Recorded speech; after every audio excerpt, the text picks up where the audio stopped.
Most hospital charges were abolished in 2023 in what the government said at the time was a move to ease stress on people who were sick or recovering. But despite this, the HSE has since been using private debt collectors to chase patients for unpaid fees.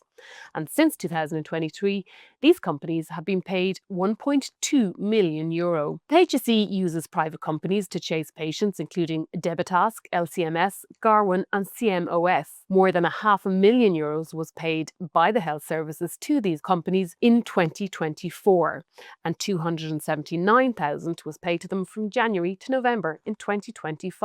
Despite spending this money, the HSE has no idea how effective the debt collection services have been. In response to a parliamentary question from the Social Democrats TD Aidan Farrelly, the HSE said information on how many patients have been chased for unpaid fees, how much money is owed to hospitals, and how much money has been paid back to hospitals is not contained on its financial system or is centrally recorded.